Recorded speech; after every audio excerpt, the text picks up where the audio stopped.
Hi, everybody. Welcome back to It's All Light. I'm your host, Natalie Baugh, and today's guest is Spencer Marsh. Hi, Natalie. Happy to be here.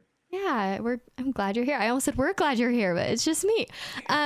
So I think I've only All good. really met Spencer like once or twice. Okay, maybe a few more times than that.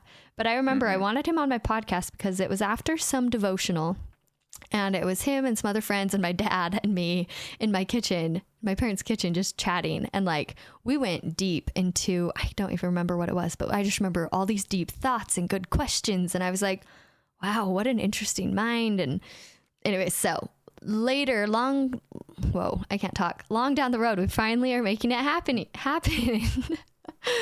Oh, do you remember that? I do. Yeah, it was a good night. I remember that. So, Yeah. I wish I remembered the topic, but I just remember it was enlightening for sure. So, yeah, I think we're talking about just like the restoration and like how to think about like the concept of the restoration, right? yeah. And Yeah. there, I think I was sharing, I remember sharing like a scripture from Joseph Smith. It's like a letter that he wrote from Liberty Jail, but basically he Yeah. described, the restoration in a particular way. We were talking about that. So, Yeah. I remember the Stand Forever Corbridge talk came up. That's my dad's favorite. And I think you quoted it and he was like, wait, I love that one. All the fun yeah. things that you Yep. can relate to. Yep.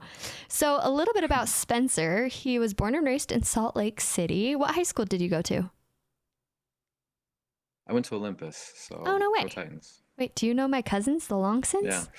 Did we already connect this? Longson. McCall or Olivia Longson? Like I Yeah. know McCall. Yeah, Oh my gosh. Love that. Shout yeah. out to McCall if you ever listen to my I didn't. podcast. Yeah, I didn't know you were cousins. That's cool. Yeah, Yeah, I knew. I knew her. I know a lot of Olympus people from her. So you're the youngest of five boys, so no sisters. Right. I'm assuming you have sister-in-laws now. I do have sisters-in-law. Nice Yes, and I sisters-in-law. have I have some nieces too. So we got our share of girls now. Fun. I love it. Yep.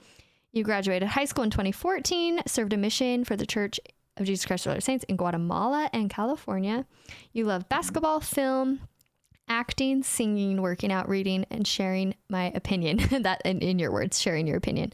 I didn't know you Yep. acted and sang. That's new. Yeah. Yeah. I do. Do Like plays? growing up, I was really into. Say what? Keep going. Really No. Okay. into. So I was into like musical theater and I've sang from since I was like really young. And I did like shows in like in high school. I did some community theater after my mission as well. And so yeah, I have some experience there. Dang. Do you still do that? Yeah. I mean, I try to as much as I can. It's kind of hard these days with my Mm-hmm. schedule as it is. Lots of time. Working full time and then trying to go to law school. So Yeah, that's fun. yep. And did you go to BYU? Yeah. So I did, yeah. So I graduated April 2022. I studied philosophy and I got a minor in business. Nice. So, And where are you applying to law school? so I would like to stay here in Utah if I can. So probably the University of Utah and BYU at least. Nice. But then outside of that, I mean, just whatever school is, nicely ranked and will accept me. I think that I'm down for that. But Utah and BYU would be my first choices. So. Ah, that's awesome. I love that. And what was your favorite role of acting and singing before we move forward? Oh man, that's a great question. I uh, so there's two roles that I really liked. One was to play a man named R.F. Simpson in the musical Singing in the Rain. Oh, I love Singing in That the was really Rain. Is RF the best friend? fantastic. R.F. is The he's the owner of the director. studio. Yeah, Yeah, the director. Yeah, that's right. where Don, yep, where they dance at. Fun. And yeah, it was a great time. And then I also played Bill Sykes in Oliver. That was really fun. Is he the That was main in junior guy? high, but really enjoyed that. Is he the main So guy he's kind over? of the leader of the pickpockets. Oh, Yeah, yeah. So there's Oliver, and then there's I forget his name, Dodger. There's Dodger, and then there's Bill Sykes. Bill Sykes is the adult. and he is like in love with Nancy, who's like the Yeah, main yeah. female lead. And so that was really fun. And then I played Scrooge, or at least I played like a younger version of Scrooge in A Christmas Carol one time. Oh That was wow, that's fun. a good one. And I and then I think my favorite role, but I don't know if it's my favorite, but it's definitely up there, would be I played Eddie Souther in Sister Act, which is, Yeah. about Is Eddie the he's murderer? he's like the no, he's Oh. like the police officer that's kind of the love interest of the main character, Oh, of the yeah. main. Okay, I absolutely loved Yeah. that play. It was so fun. I saw it at Sandy Hell or at Orem Hell Center Theater, and it was awesome. Really? Oh, cool. I did it. Yeah, I was at Draper Amphitheater. That's the community theater experience I have. So. Oh, that's so fun. It's a great show. Well, that's fun to learn a Yeah. little bit more about you. Yeah. So, now on to the bulk of the podcast, which will go in a few different Yeah. directions. What do you light up about? Okay. Man, that's a great question. I really light up about just thinking deeply about the most fundamental things in the world, right? So obviously, like I studied philosophy, and so that was just like perfect for me. And it's kind of funny because I didn't think that I would study philosophy, but I got back from my mission in 2017, as you mentioned, and I took my first philosophy course at the University of Utah. I did my first 3 semesters of college at the U, and then I actually transferred to BYU. And then ever since that time where I took my philosophy class, I just kind of had this long, slow pull towards the humanities and towards philosophy, Yeah. I didn't want to like admit it to myself that I really liked it, but I did.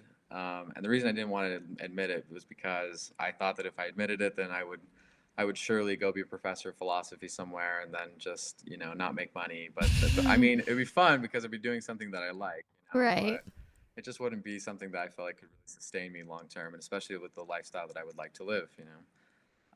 Right. So yeah, I mean, I kind of drifted away from that, but I mean, I'm still very interested in it, and I'm still very interested in questions about religion and faith and how you can kind of make sense of things rationally.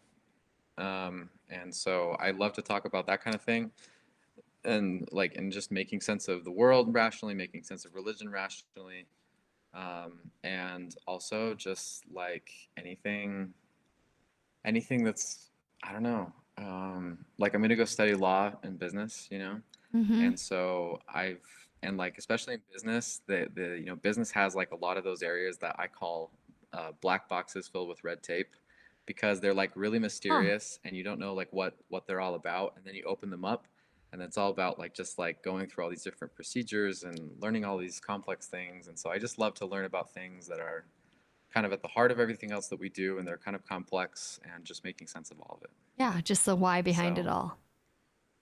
Yeah, just the that's why behind everything. Yeah, I exactly. love that. That is so cool. Yeah. So, do you feel like even before your mission, you like to help people try to understand faith or the gospel? Or was Like I that something did. you learned on your mission? Yeah, I mean, I think on my mission, I learned how to learn. I learned how to study, I think. Which is Um, awesome. yeah, this is great. Yeah, I did not know how to do that, I think, growing up. My mission, well, maybe I did, but I think that my mission more in particular gave me just like a love of it, a love of studying, a love of Hmm. reading, a love of just understanding more. So, Because when I could understand things and explain them to other people, then it just brought a lot more light into my yeah. own life. So So, for those wanting to learn how to learn and love learning, really any topic, whether it's the gospel or anything else, what were some of those key points that helped you?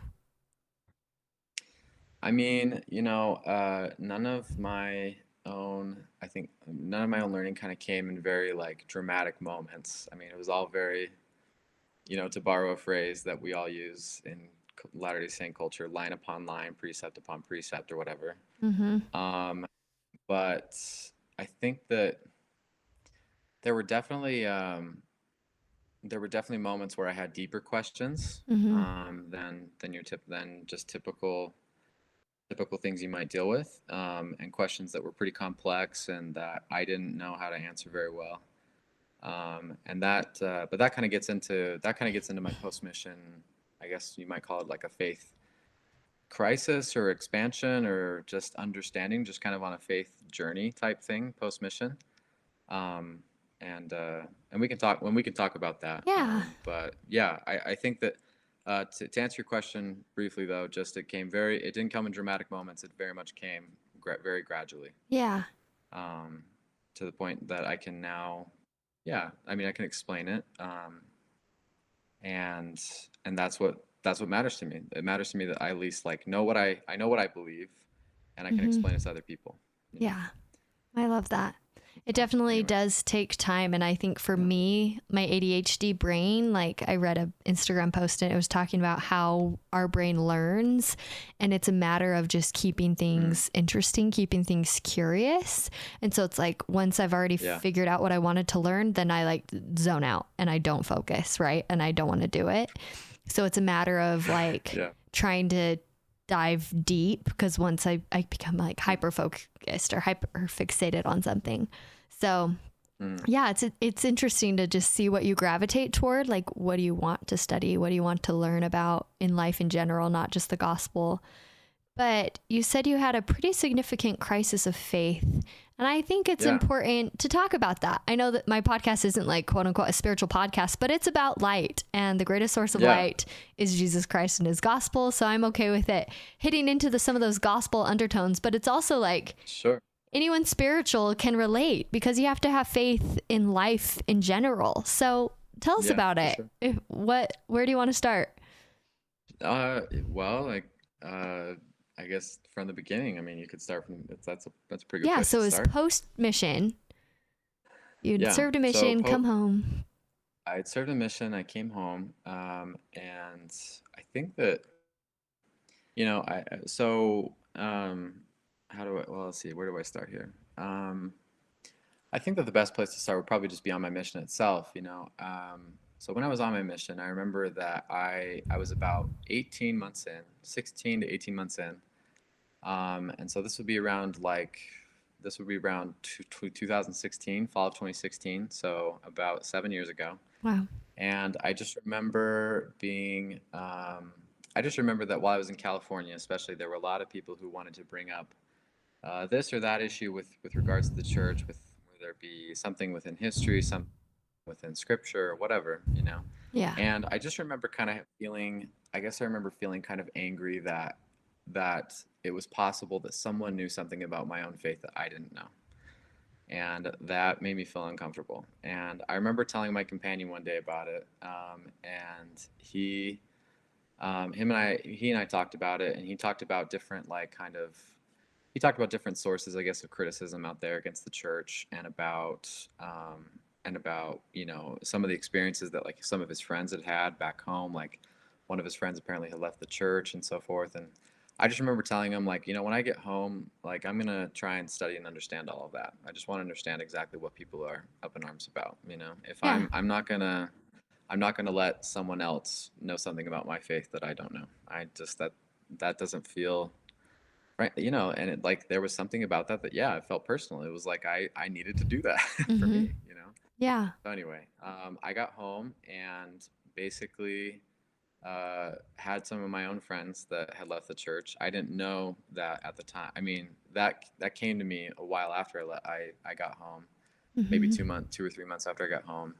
And then they were sending me things and wanting me to read and to understand this or that thing about the church and criticism and so forth. Mm-hmm. And I started to read and tried to understand. And at first, it was kind of okay because most of the things that I was being introduced to, I already known about, but I didn't know them quite at the level that other people knew them at. This isn't And necessarily anti-Mormon literature, more as just historical facts or random things about the church that we don't openly no, I talk mean about. when we talk about anti-Mormon literature, right? I don't think it's necessarily so much about, you know, it's not necessarily about the facts. It's kind of how the facts are narrated, Exactly. Yeah. how the facts are interpreted. Mm-hmm. And what kind of logical implication people are trying to draw from the facts. Yeah. And so I just started to try and understand what was fact and what was fiction. And so, like I said, there were some things that I knew, there were some things that I knew, but not at the same depth that other people knew them at, and then there were things that I didn't know at all. I didn't have any answer to, and I Right. didn't have any background with. And so the combination of that over maybe a period of, 4 to 5 months really started to take a hit on my faith because I just didn't know. I didn't know how to handle all that. I remember it was about November of 2017, I think, or October, November 2017. And I remember going to Atlanta because my mom and dad were serving as mission presents there in Wow. Atlanta. Cool. And they invited me to go to the temple to have kind of the last temple session with their departing missionaries. Mm. And I remember being in the temple, and I just remember I remember like watching the film, but then I remember just feeling dark and sad, just because I frankly didn't believe it. I was sitting there and I was like, You I had been love this. studying for quite a while, for a few months at least. Yeah, I had been reading and yeah, so it was a lot. It was a lot of reading I was doing. Yeah. And at that time, I just remember my faith being almost gone. I nearly was done. I was nearly out. Um, I guess you could call that my faith crisis. But I mean, You just didn't feel like you believed it. it was gone. Like my faith was basically gone. I didn't believe it, and I couldn't find a justification to believe what I believed. And Yeah. so it was a scary time. Definitely felt kind of not. And see, the thing with faith too, and especially as a member of the Church of Jesus Christ of Latter-day Saints, is that the gospel provides not just it's not just a Sunday type thing. I mean, it's a whole worldview. It's a whole way of understanding the world. It's a whole way of relating to the world. It's a whole way of understanding morality and and metaphysics and all that. Mm-hmm. Just very deep things about the world. Yeah. And so when you kind of have that gone, when you don't feel confident in that anymore, you really start to feel like your own sense of self has kind of been shaken a little bit as well. Because you base so much of your understanding of right and wrong on those things. And if you don't have an understanding of right and wrong, how are you supposed to live within like an integrated life, right? Anyway, so it was very scary, but very gradually I just started to keep working. I had just learned through experience that as long as I kept working, like I would eventually find kind of my own understanding that would help me to finally feel at peace. And Yeah. yeah, just very gradually it came. I mean, I think even I don't think I even got to a place, which is kind of interesting because I don't think I got to a place where I was fully at peace and fully comfortable within the church until very recently, you know. Interesting. Um, yeah, I Just kind think of that there were. rebuilding what you knew based off of who you grew up as a child, like in the church, right? Yeah, I mean, I wanted my understanding to be in line with what the church actually taught. That was the Mm-hmm. first thing. I wasn't going to be one of these Latter-day Saints who kind of was a leave taker. I wanted to be as all in as I possibly could be. I Before wanted the faith to, crisis, or just as you were studying it out? yeah, just through, yeah, no, both. I wanted to get to a point where I felt like I could affirm what the church actually taught. And I Right. didn't Kind want. of. Go ahead. Yeah, it just took a while to do that. It took a while to answer questions in a way that I finally felt at peace with the questions. I felt like I was in line. I felt like I was in line with what the church actually taught.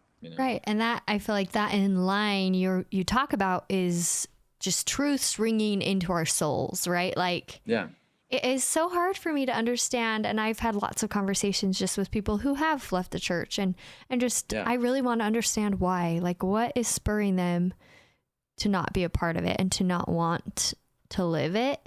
And yeah, everybody has their own unique answers, but I mean it is just kind of a lack of faith. Like you just don't have the right justifications, or it just doesn't feel true to you. But I yeah, think it doesn't feel true to you because you aren't implementing, you're not even trying to have it be true to you. And yeah. I feel like that Yeah, implication is a big yeah, difference. that exists certainly. That like, John, by the way, has that great analogy of like, you can be almost at the edge of your bed, and you can like fall out of the bed because you're like not far enough in your bed, you know.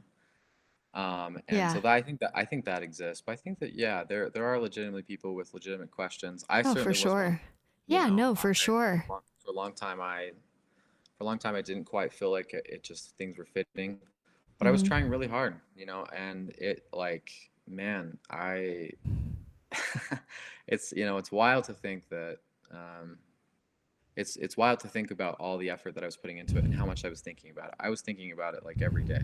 Every Mm-hmm. day I was thinking about, okay, a new question or a new criticism to Mm-hmm. kind of undo and help myself out with and help other people out with. Yeah. And I think that was one of the most stressful things about it, was that it wasn't just my own faith that I felt like was on the line, but it was other people's. And I People felt who like would give you these things to read or well, etc.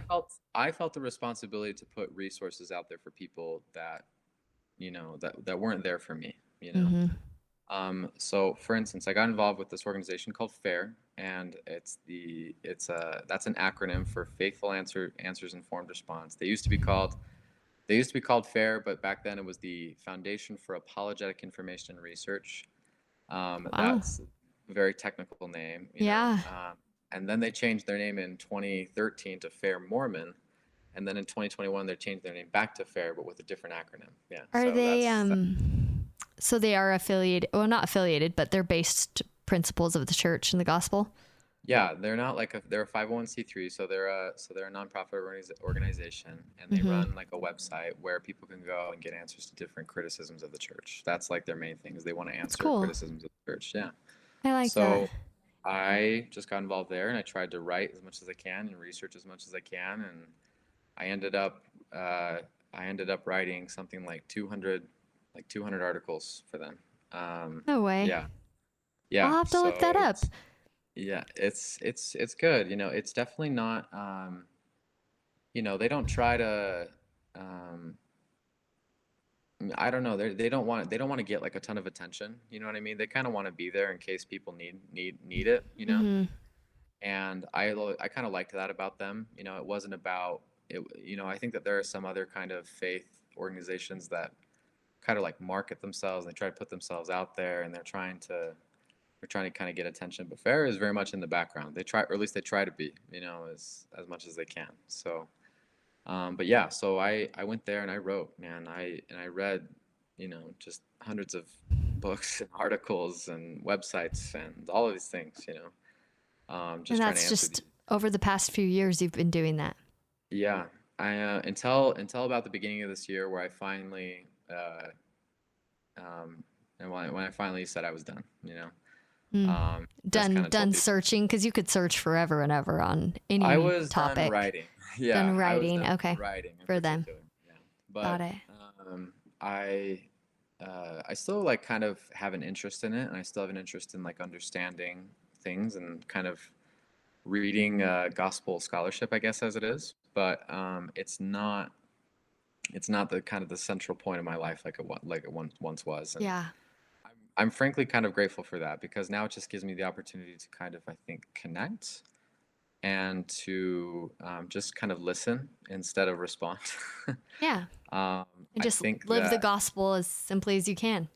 exactly, yeah, and that has brought a lot of peace and a lot of just comfort to my life. Hmm. So that's where I'm at now, and now kind of shifting my focus to other things. So Yeah.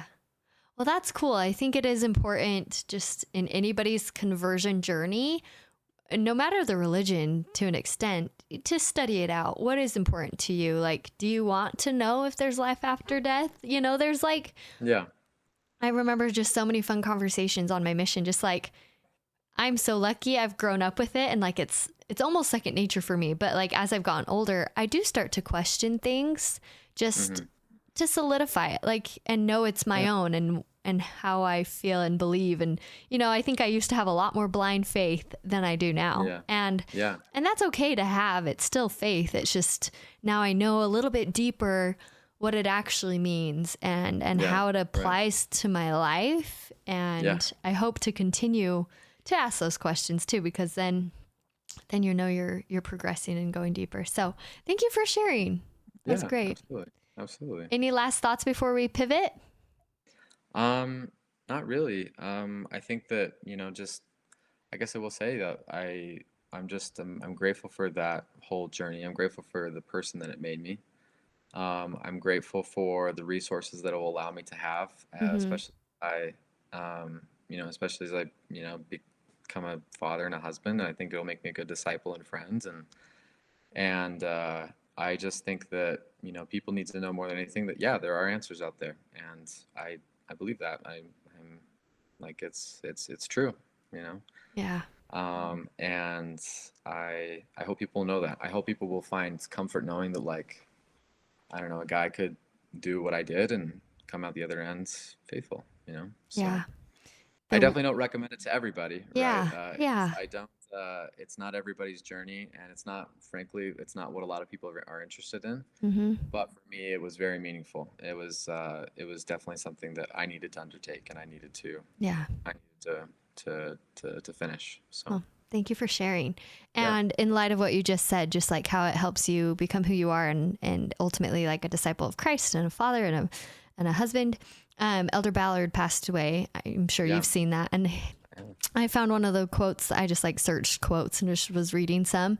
And I read this one. It says, "The Lord isn't asking us to load up a handcart. He's asking us to fortify our faith. He isn't asking us to walk across a continent. He's asking us to walk across the street to visit our neighbor. He isn't asking us to give all our worldly possessions to build a temple. He's asking us to attend regularly the temples he already built. He hasn't, oh, sorry. He isn't asking us to die a martyr's death. He's asking us to live a disciple's life." I love that. And I just, in honor of him, I love that quote. And I just think, like, even just living a good life is what God wants, whether you have faith or not. Like, I know lots of people who are amazing people and they have left the church, and who knows if they'll ever come around, and Yeah, what they do and believe, but I know they live good lives, and yeah, I have to just accept that, because sometimes, like you said, I want to get into this logical and justification and be like, well, you're missing out on blessings if you don't believe it, but then that's like so yeah, judgmental and you can't really approach it that way, so I right, think learning a little bit about people in faith crises or just important questions and how to answer them respectively, but also to nudge people into finding out that truth. And it's hard when yeah, other people resonate with a different truth than I do, and right, I don't know. It's just always interesting for me to be educated enough to talk about it right. and like I help think, people. Sorry, go ahead. yeah, yeah, no, it's okay. I think that, the best defense of the gospel you can give is to believe what you believe and have people know that you believe what you believe. Mm-hmm. But you don't necessarily need to tell them what you believe, and you don't necessarily need to defend explicitly what you believe. Yeah. But if you just believe what you believe, and if you love them, eventually, like a lot of people come around that way. Yeah. I think it's one of the most effective ways to do it. And it's something I've had to learn too through experience that, like, the best way to defend the gospel is just to be a member of the church and just love people. Yeah. have Love. people have have people know that you're a Latter-day Saint, and if they just know that and they know that you love them, it's one of the most effective ways Yeah. to defend the faith and soften hearts. Amen. Um, and as far as, like, yeah, understanding why people believe what they believe, I mean, yeah, there's a number of different reasons, and some of those reasons are much more factual, and I think some of those reasons are much more emotional. But you Mm-hmm. can't discount the emotional aspect of it. That people have gone through hard things. People have had traumas. People have had bad experiences with people in church, and so they Mm, have a lot of distrust of the church, totally. because of that. Yeah. And so yeah. I mean, I think it's important that we know enough to maybe answer the questions factually if we ever get to that point. But Mm-hmm. like I said, it all goes back to love. It all goes back to building a relationship first out of love, and then once you have built that relationship and people know that you'll love them no matter what they do with their lives, then maybe you can talk about some of these issues that they have.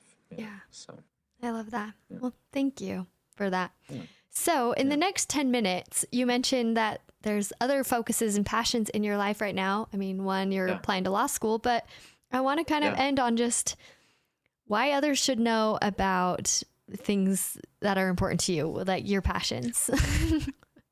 Yeah, for sure. Well, like I said, I love to think deeply about the world, so I have opinions Yeah. about a lot of different. I have opinions about way too many things. So, um, uh, and so right now, my passion is just getting into law school, and Mm-hmm. understanding law. Particularly, I'm interested in immigration law right now. Mm. Um, it's kind of interesting. I was working at an immigration firm for, well, let's see. At the beginning of the year, I went to do an internship at an immigration firm in Mm-hmm. Atlanta, and that was great. Loved that. Then came home and I was unemployed for about a month, and then found a job at an immigration firm in Lehigh, where I was working for 5 months. Wow. And then just 2 weeks ago, I started at a personal injury firm, and so now I'm doing personal injury law, and I'm a paralegal at a personal injury law firm. So Dang. yeah, I just think of Meghan Markle when you say paralegal. That's all my yeah. brain can think about. Suits and Meghan Markle. I have been watching Suits too, so I, It's I great. understand that. Yeah. Okay, just a small plug. I once Googled bar questions and practice Yeah. exams. Uh-huh. I got like 3 out of 5 right. And I was like, Really? maybe I could go to law school. Yeah. It was funny, There but you go. I think it was when I was watching Suits, I was just like, could I actually do this? Anyway, so it's really cool that I like there's so much you need to learn and know and go into it. Yeah. So, Oh yeah. I mean, for the bar, that takes months to study for and right. and pass. I'm just kind of focusing on my LSAT right now. I Mm, took the LSAT. I did okay. I didn't quite get what I need to go to my preferred schools, I think. So I'm gonna need to bump that up over the next month or so. yeah, Um, that's amazing. yeah, but yeah, I mean, we're gonna get there, And so I'm very passionate about law and history and immigration. So that's kind of what I'm I'm immersed in right now. So. So, how does philosophy apply to law for you, having studied philosophy? Wow, that's a great question. Philosophy applies to everything, Mm-hmm. and there's a whole area of philosophy just called philosophy of law. Mm, dang. There's very, very deep connections between law and philosophy. There's like in philosophy of law, for instance, there's questions like civil disobedience. When might it be morally justified to deliberately disobey the law? If ever, I like that. when, if ever. Mm-hmm. Or there's the question of, for instance, at one time a law can be enacted and a person can be convicted of a crime. But then years later, say that we change the law such that a person wouldn't have been convicted for the same crime today. Then the question is asked, like, if we should hold that person innocent before the law, because now we've changed the law to make that particular thing legal, right? Mm, So that's a huge question that is in a big philosophy. question. Yeah. Wow. Yeah. But It then all also it really is all philosophy if you think about it. yeah, I mean, I've always said that there's a difference between asking a philosophical question and making a question philosophical. So, of Oh, course, yeah, yeah. So I think that when you're asking a philosophical question, I think you're asking something very fundamental about the world. You're asking something very that's the best way I can put it, is fundamental. I like that.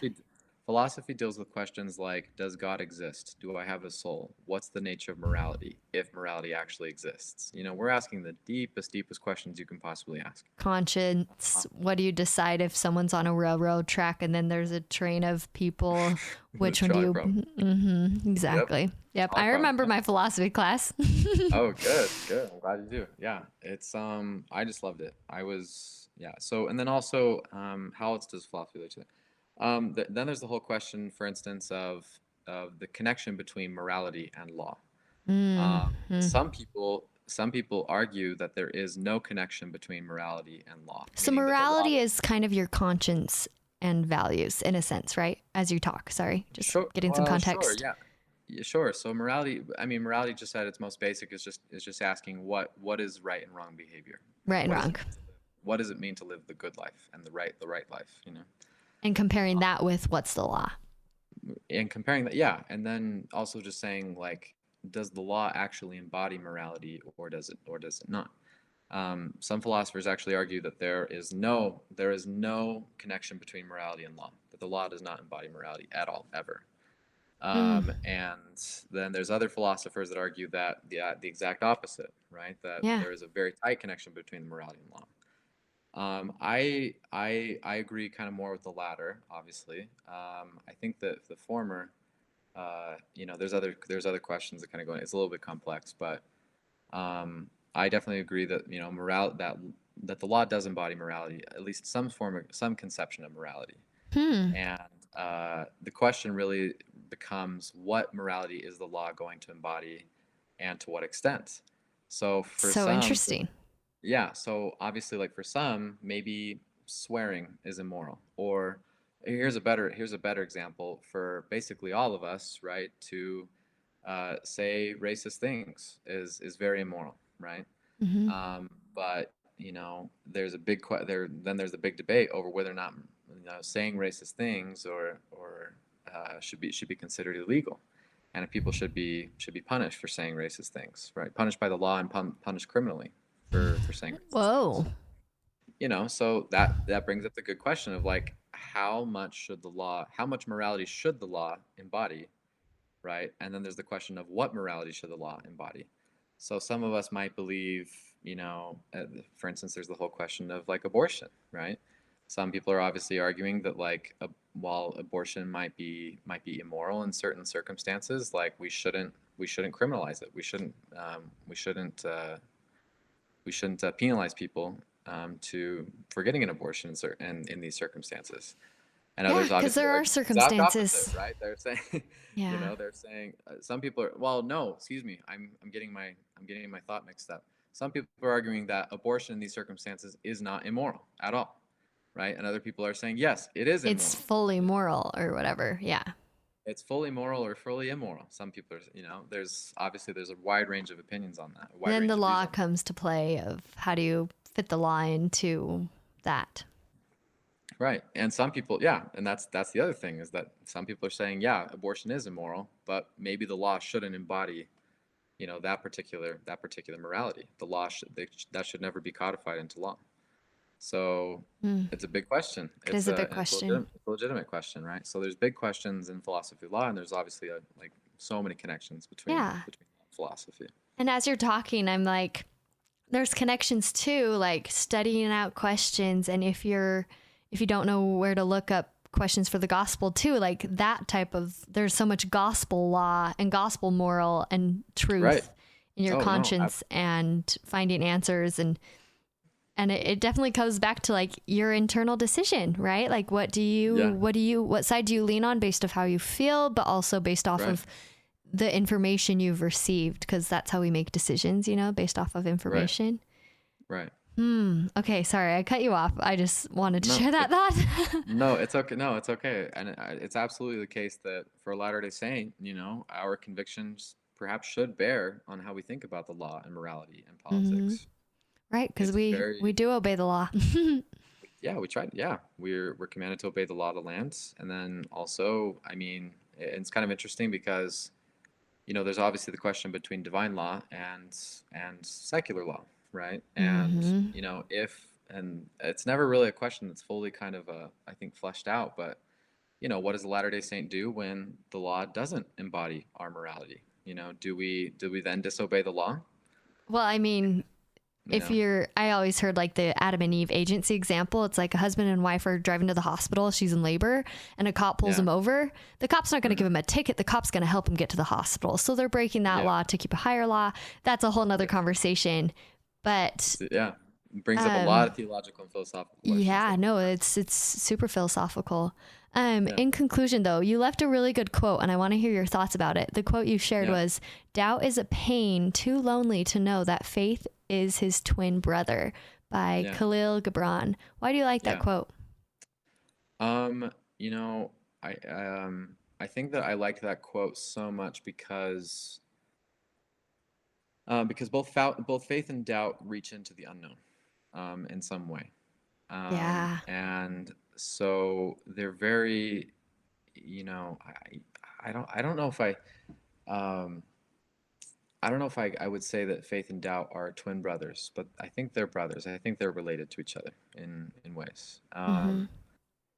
And I think that if people could recognize that, you're kind of resting your own faith or doubt on, in a lot of ways, not in every way, right? But in a lot of ways, faith and doubt kind of rest in the same unknown space. They both reach into the unknown, and they give a response to the unknown. Yeah, it's true. Um, Doubt is to say that I don't know that this thing is true, whether this thing is true or not, but I still have kind of a negative attitude towards it. I have kind of a skeptical attitude towards it. More fear-based too. You're Or kind of like, meh, if I yeah, believe that, that's scary. in a So I'll way. doubt it. Yeah, in a way. And faith kind of does the opposite, does the same thing, but just in kind of a with a more positive attitude. I don't know exactly. I don't know whether or not this thing is true or not, but I'm going to take a positive and hopeful attitude towards it. You know, Hmm. and And that's what living the gospel is, right? I mean, yeah, at the root of it, I mean, it's faith in Jesus Christ, and we just do it because there's blessings in it, but it's also like it's unknown too. yeah. One of my favorite quotes is from Lehi. You know, when he's giving his kind of parting Hmm. farewell speech to his sons, right? You know, he says that I think it's 2 Nephi 2, 27 through 28, and he talks about how there's a choice between eternal life and liberty through Jesus Christ, or there's the choice of captivity and death according to the power of the devil. And he says, I would that you should choose eternal life according to the will of his Holy Spirit. And I've really liked that because it just kind of Mm. emphasizes, I think, that there's a choice. At the end of the day, there is something of a choice that you have to feel the Spirit, you have to recognize it as the Spirit, and then you just have to choose to live the faithful life. You have to choose to live the life that is in relationship to God and that believes in His influence in the world. And And it's not and I, easy. it's not easy. And it's No, it not never easy. was. But I know. but I think that but I think that what the gospel really does restore is just a way of knowing that's very unique. I think that Yeah. every Latter-day Saint can recognize that, like, knowing in the gospel sense is not quite the same as knowing that there's a laptop in front of me right now and that you and I are talking right now, Natalie. You Right, know, right. of Like, I course, know the it's church is true. It's like, what does that I know. even mean? Yeah. Well, I know the church is true. Yeah, it's like, whoa, what does that mean when Yeah. you not seen God, you haven't seen Jesus, you haven't seen the gold plates, you haven't seen, Yeah. I think my what does that mean? testimony is definitely more belief, but I have seen where that belief leads into some form of a knowledge for myself, right? Yeah. And I don't know, it I is think, cool. yeah, it's kind of interesting because, eh, I mean, like I said, every Latter-day Saint will at least recognize that Latter-day Saint gospel knowing is not the same as like like knowing. Yeah. But it is knowledge. It's knowledge, and I could explain why I actually believe Yeah, that. you've studied that deeply. In fact, that was the question that I think I dealt with.